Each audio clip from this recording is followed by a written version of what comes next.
그럼 이제 결실관리. 결실관리는 특별한 또 방법이 없습니다. 그 사과를 심어서 토양관리에 심어서 수영을 만들어 놓고 결국은 이게 준비 과정이죠. 그 다음에는 이제 좋은 사과를 수확을 해야 이게 소득이 되는 거죠. 그래서 저때도 말씀드렸지만 간수. 우리가 간수시설 어떤 농가 보면은 미니 쿨러식으로 잘 해놨죠. 완전 멋져요. 막. 이 1.5m 간격으로 물이 딱 떨어지는데 근데 거기 하루 종일 물 줬는데도 토양 10cm 깊이도 물이 안 들어가. 표토야 5cm만 젖어 있어요. 뭐가 자라요? 잡초만 자라죠. 잡초를 키우기 위해서 간수를 한다는 거지.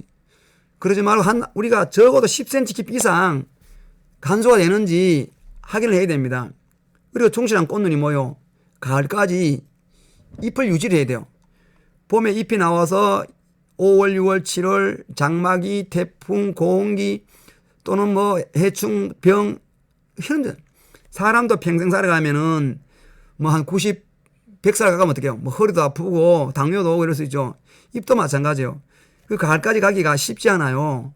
그래서 그 기간 동안 병해충 방제, 또 잎을 보호하기 위해서 마그네슘 등등 시용 이렇게 해서 늦게 가야 충실한 꽃을 볼 수 있죠. 원래처럼 기상 변화 심하죠. 저온 냉해 등 가청력이 뭐예요? 꽃 피는 데거든요. 벌 방사라든지 인공 수분 그리고 조기 정례, 꽃봉오리 따기 그리고 수제 안정화 이 종합적으로 이루어져야 좋은 사과를 만들 수 있다고 볼 수 있죠. 다 꽃이 똑같아 보이잖아요. 지금 꽃이 핀 게 뭐예요? 정화의 중심화. 아직 피지 않은 건 뭐예요? 액화라는 거죠. 이게 지금 만개이 만개. 정화의 중심화가 한 90% 정도 피면은 만개기로 볼 수 있어요. 이렇게요. 정화의 중심화, 정화의 측화, 액화의 중심화, 액화의 측화.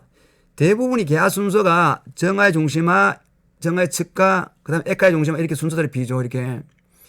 그래서 빨리 필수록 유리해요. 근데 원래는 여기 필 때 제가 100개를 표시했어요. 꽃이 피길래. 표시했는데 아리수로에다 표시를 해놨어요. 근데 100개 중에 중심화가 수정된 게 2개 딱 2개만 수정되고 나머지는 이 측가나 액가에 수정됐어요. 그래서 원래 보면은 물론 이제 생육기에 보면은 기온도 낮았고 일조량도 부족했지만은 그래서 예년보다는 사과 굵기가 좀 부족하다고 볼 수 있죠. 예, 정화의 중심화 이렇게 이제 측가. 그래서 여러분 이제 냉해 받으면 이 암술대가 추위에 가장 약하거든요. 이렇게 새까맣게 말라버립니다. 이렇게 죽어버리죠. 이러면 이제 정례나 적화나 하면 안 되죠. 적화 시기를 좀 늦춰줘야 돼요. 수정 잘 됐을 때 모습. 보면 수세는 강하잖아요. 아직도 이렇게 절단하는 데 있어요. 이렇게. 사과도 없어요. 나무 키우는 거고. 토양이 pH가 5.5예요. 강산성이에요. 정태도 끼고 뭐 나무가 잎이 상당히 떨어진 거예요. 나무가 이 정도 돼야 수세가 안정됐다는 거지. 이렇게. 예, 꽃눈 제가 아까 말씀드린 거고 이렇게. 그래서 꽃눈 확보 방안은 유목은 유인을 많이 해요. 유인을. 그리고 절단 전정은 가급적이면 상가해야 되고요. 그래서 우리나라는 수영이 많지요. 너무 많아요. 근데 수영별로 보면은 모임이 있어요.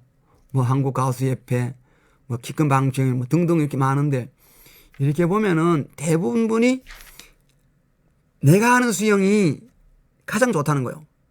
우리나라 수영 한번 보세요. 옛날에는 주관형, 그 다음에 변칙 주관형, 방추형, 세장 솔렉스형, 그 다음에 뭐요, 썬프로스식, 또 키 큰 방추형, 이축형, 다축형, 삼축형 등등 수영들이 아주 다양해요.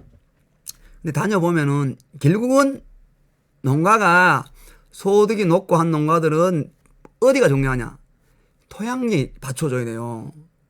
배수라든지 유기물, 산도, pH라고 이게 맞고 조기 정례 적화를 잘 해주는 거예요. 그리고 유인, 수세 맞도록. 예를 들어서 일반거리 4m, 폭이 사이 2m다. 뭐 어떻게 해요? 측지를 이렇게 수평을 잡아주시면 돼. 잡아주고 좀 강하다 싶으면 조금 낮춰주는 거예요. 약하다 싶으면 들어주면 돼. 그럼 제식거리가 3.5다. 일간거리. 폭이 사이 1.5면 어떻게 해요? 이렇게 내려가면 되죠. 이렇게. 1.2면 이렇게 내려가고 1m면 더 내려오면 되고 75점 더 내려오면 되는 거예요. 그러면은 제시거리 1.5다 2m다 하면은 주간에서 측지가 나오고 결과지가 나온대요. 근데 밀식을 하면 어떻게 해요?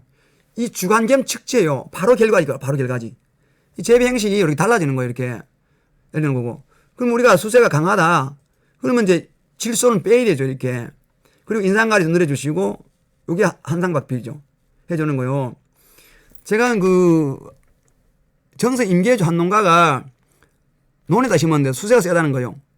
그 작년에 제가 전화가 와서 좀 봐달라고 그래서 이제 강릉대학교 이제 그 마이스대학 강의 가면서 들렸어요. 수세가 세길래 6나무를 이렇게 박피를 했어요. 그리고 제가 이제 나머지를 박피를 다 하세요. 센 나무는. 그 내려왔어요. 근데 농가가 이러 보니까 껍질을 완전히 360도로 벗기니까 나무가 죽을 것 같거든요. 안 한 거예요. 원래 또 전화가 와서 가니까 이렇게 6나무 박피했는 거는 꽃눈이 아주 잘 왔어요. 사과도 잘 달렸어. 올해도 잘 꽃눈 잘 온 거예요.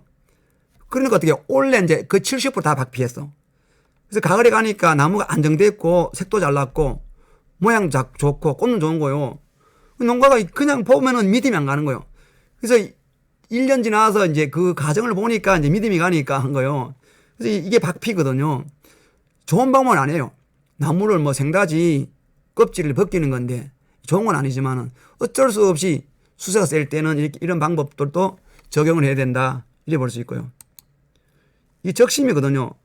적심을 왜 해야 되느냐. 저도 뭐 적심 보길래 이건 뭐 해야 되냐 싶은 게 제가 이제 96년도에 신경북경 표준관 들어올 때 유럽을 갔죠. 그때 제가 공무원 생활 10년 만에 유럽을 갔어요. 또 그게 운이 좋아가지고 일본도 갔다 왔어요. 일본에. 일본 가니까 이 적심을 하더라고요. 와, 그럼 뭐 사과 하는데 뭐 이런 거 필요 있겠나. 그래서 제가 2002년부터 2008년까지 적심에 대한 논문을 썼어요. 적심을 했을 때의 장점, 안 했을 때하고. 이제 적심, 우리나라는 적심이 필요하더라고요. 왜? 비가 많이 오고 그 여름에 신조 생장이 길어지잖아요. 적심을 하면은 신조 생장이 보름 정도 멎어요. 이렇게. 그러면서 꽃눈 형성이 훨씬 좋아요. 묘목을 심어서 적심을 안 하면은 신초 길이가 평균 길이가 80cm. 적심을 하면 평균 길이가 60cm예요. 양쪽 수폭을 하면 어떻게 해요? 무적심은 1.6m 수폭이. 적심을 했는 거는 1.2m요. 40cm라는 수폭의 차이를 보이거든. 적심은 훨씬 유리한 거예요. 그래서 제가 그 이후에는 지도할 때도 적심을 많이 하라고 그래요. 적심을 하면 꽃눈 형성이 좀 빠르거든, 이렇게. 유인할 때 이렇게요. 이렇게 이수 유인하면서 순을 따주는 거 이렇게. 그 다음에 유인. 유인은 뭐 술을 달든지, 끈을 매든지, 뭐 이클을 꼽든지, 농가가 편리한 대로 하시면 돼. 어떤 분은 이클을 좋다 그래요. 이클을 쓰면 돼. 또 추가 좋다 그래. 추를 쓰시면 돼요. 끈을 매면 어떻게 해요? 좋다 그래. 끈을 매면 되는 거예요. 어떻게든 참 유인하면 돼. 아니면 가지를 붙들고 있어 한 3개월 정도. 3개월 가지 붙들고 있으면 유인되는 거예요. 이렇게. 어떻게 하든지 이렇게 유인하면 돼. 이렇게 유인돼서 이제 결과지 어떻게 해요? 적심을 하면 기둥 마디가 짧아요. 짧으면서 꽃눈 형성이 빨리 만들어져요. 이거는 뭐냐면은 우리나라에 도입된 수행 중에 강전장 하나 있어요. 뭐냐면 측지를 짧고 강하게 한다는 거지. 그러면은 동계전쟁 때 측지를 강하게 끊어요. 끝을. 강하게 끊으면 어떻게 해요? 물이 이렇게 흘러가다가 이게 막았잖아요. 막으면은 여기서 결과지가 잘 나와. 근데 나오면 어떻게 해요? 이 나온 가지를 수평 이하로 하수로 유인해야 돼. 근데 겨울에 전정할 때는 유인한다고 생각했는데 뭐 5월 6월쯤 되니까 바빠 뭐 하는 거예요? 전부 뭐예요? 도장지가 돼. 도장지. 겨울 되면 싹 적을 해요. 그럼 이 측지가 점점 굵어지죠. 굵어질수록 점점 강하게 나오는 거예요. 결국은 측지는 굵어지고 사과는 없는 거예요. 근데 우리 적심을 하면은 측지가 덜 굵어요. 그리고 안에 이 꽃눈 형성이 잘 되는 거예요. 그런데 이것도 단점이 있죠. 수세에 약하면 안 돼. 수세에 너무 약하면은 과일이 커질 수가 없어요. 그래서 토양 관리를 잘하고 이렇게 하셔야 된다는 거고. 이 적심을 해서 한 거. 자, 적심을 해서 요 적심을 했잖아요. 꽃눈 생기죠. 이렇게 꽃눈이. 확실히 세다 싶으면 더 낮춰주는 거 이렇게. 적심을 하면은 꽃눈 형성은 빠르다. 이렇게 볼 수 있고요. 예. 심을 때 대목 노출이에요. 이거 전목부에 묻혀 있거든요. 세지는 거 이렇게. 그래서 뿌리도 끊는 당근. 그래서 사과는 이 꽃눈이 이렇게 충실해야 돼요. 꽃이 필 때 중심화가 피고 측가 하나, 둘, 셋, 넷, 5개. 이렇게 꽃이 피면요. 제 아무리 기술이 좋아도 좋은 사과를 만들 수가 없다는 거죠. 그래서 우리 결실과의 포인트는 수분수가 있어야 되고, 뭐 다 있죠. 후지가 있으면 홍로가 있고 아리수가 있는 거예요.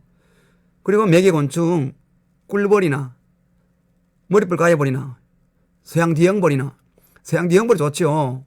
저온에 활동이 좋으니까. 할 수 있으면 인공수분. 그래서 안 해보신 분은 조금이라도 시험 삼아 좀 해보시라는 거고. 또 분도 그래 인공수분 필요 없다 그래요. 근데 해보니까 했는데 안 했는 데는 차이가 나는 거죠. 이 무슨 말이냐면은 이 꽃가루를 지금 수입하는데 중국산 많이 쓰죠. 하는데 이 국산은 어떠냐면은 국산이 더 비싸죠. 근데 이제 제가 현직에 있을 때 농가에서 이제 꽃을 따오잖아요. 하루 종일 따 하루 종일. 그러면 오후 6시 되면 사무실에 가져와. 그럼 그 꽃이 하루 종일 뜨거운 노출되어 있잖아요. 여기서 꽃가루를 만들면 발화율이 떨어져요. 그러면 국산 꽃가루 뭐예요?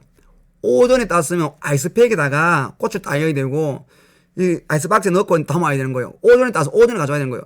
이거 하루 종일 갖고 있으니까 꽃이 이게 화분이 발화율이 떨어지는 거예요. 그런 거 찍으면 어떡해요? 인공수분해도 별 효과가 없죠. 이렇게.